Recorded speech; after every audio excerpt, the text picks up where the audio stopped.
So, welcome back to the Agile Matrix podcast, where we explore strategies, techniques, and insights that power agile teams and organizations. And I'm Temi, your host.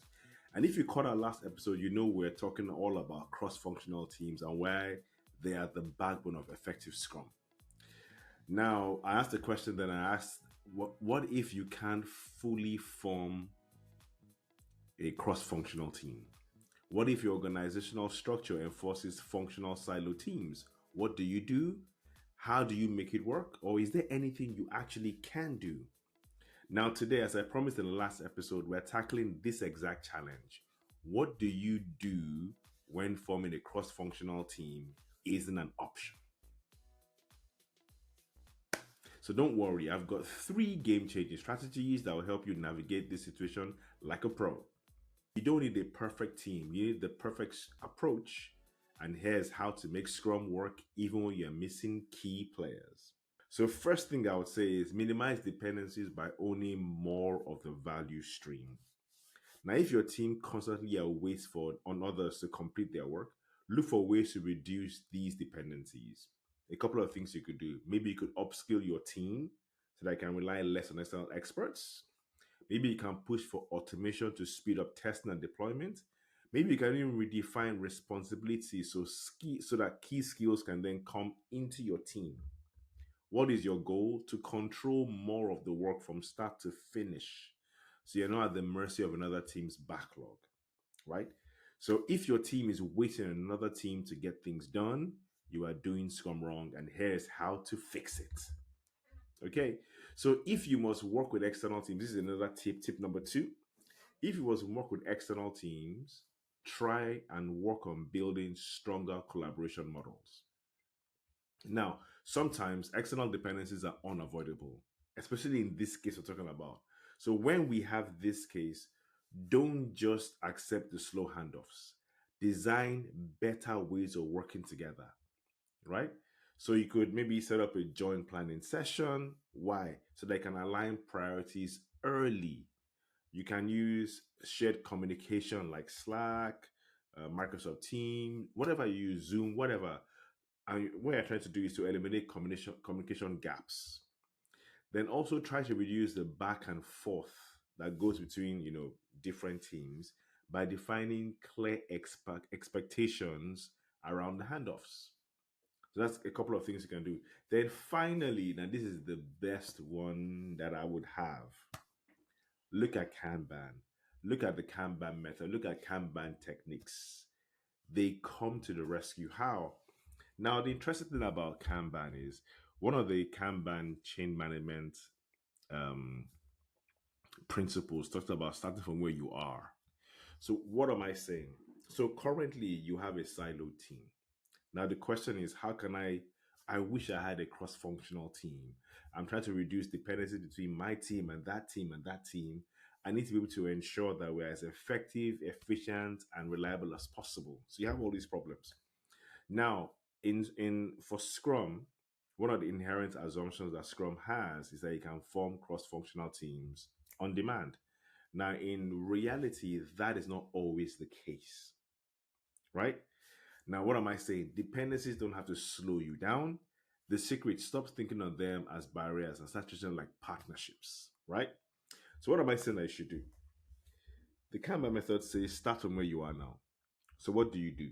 So, you have a team that is a silo team, a team of specialists, business analysts, or developers, whatever it is. And there's an end to end process that involves several teams to deliver value in the end. So, what do you do? So, this is what I would say. First of all, with the Kanban mentality, start with what you do now. Start with where you are now. Don't look at it as a problem. Look at it as an opportunity. What do I mean? So work with that team using the Kanban method. First of all, have proper visualization of their workflow. Use the Kanban principles and the practices to bring efficiency, effectiveness, and reliability to your team. Right? So visualize, limit your work in progress, collaborate together, look at how you can improve the ways of working, all the Kanban practices, put them in place with this team, right? Now, what will happen eventually is that once you keep doing that, you would move the team to a certain level of efficiency where two things will most likely happen. Either you get a platform to eventually say, I've taken the team to the maximum I can take them without changing the way of working. And the only way I can move to the next level is then bring a cross functional team because this team is maxed out as per effectiveness, efficiency, and reliability. But there are several links in the chain, and I don't control them. That's one thing that could happen. The other thing that could happen is you get to a point where you're given a platform, right, to discuss what you are doing that is working where you are and how other people can adapt it. Or you use your platform as a successful scrum master for the team that you have to then pull more to your team, right?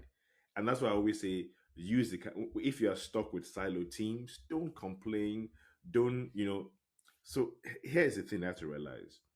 The organization you're working in, there's a podcast recording I did with Sam Adeshoga, one of the PSTs of Scrum.org.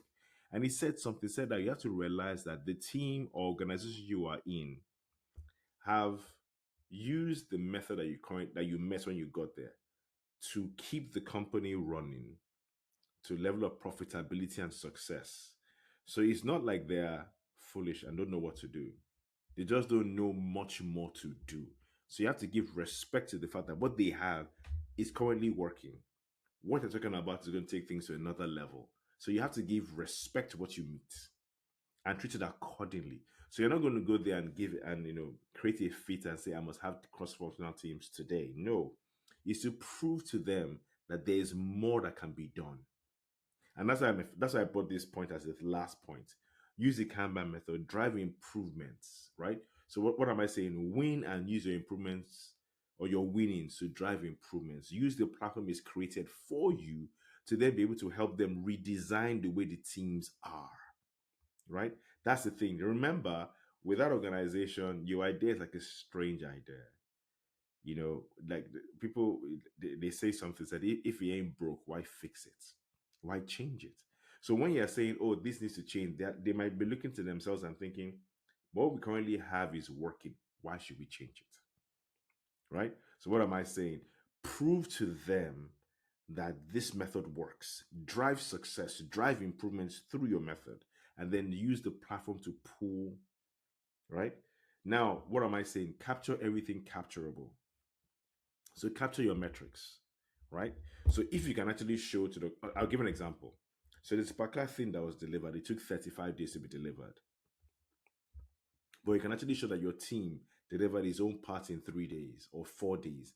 And that is your consistent way of working. You optimize your team to the point that they are confident that whatever they are giving, they finish in about 3 to 5 days.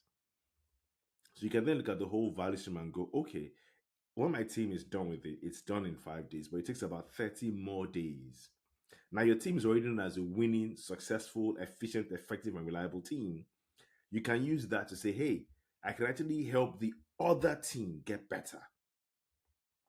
So you start to do that. You help them get better. You reduce their cycle time, increase their efficiency, effectiveness, and reliability. And then you can start to pull more teams to yourself until it becomes evident that common sense will tell them, actually, I think this guy is onto something. I think this lady's onto something. Maybe if we try what he or she has said about cross-functional teams, maybe it'll work. Then they call you and they say, okay, can we experiment? And you go, yeah, sure. Give me this team. They're meant to produce this and I will show you how it works. And by doing that, once you make it work, you can then socialize the success and show the organization, actually, this is another way of working as a cross-functional team. Now, it's not like Kanban doesn't like cross-functional teams.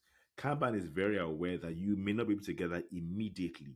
So you can incrementally improve a team, organization, or teams to the point where it becomes common sense to pull cross-functionality in. That is it. Okay. So, final thoughts. Embrace constraints, adapt, and win. What are we saying? Now, here's the big takeaway. Even if you can't form a cross functional team at this point, you can start to work in an effective way that will draw and pull cross functionality. Remember, I said minimize dependencies by owning more of the value stream, rework a collaboration model so that external teams don't slow you down, plan together. Then put Kanban to work in your situation. Win and use your winnings to drive improvements. Remember, Scrum is about adaptability, not just Scrum. Agile is about adaptability. In fact, one of the synonyms of adaptability is agility, right? And remember that the best teams always find ways to thrive in any environment. So, what am I saying? It's your turn now. Go and make it happen. Okay, that's a wrap on today's episode of Agile Matrix podcast. If this helped you, share it with your team. And like I always say, hit the subscribe button, spread the word, share this podcast, share this YouTube video, let your friends and your colleagues know that there's something good on Agile Matrix podcast. So do you have your own strategies for dealing with non-cross-functional teams? Let us know, drop us a message. We'd love to hear and maybe even feature your insights in a future episode. Until next time, keep iterating, keep improving, and stay agile. Cheers, everyone.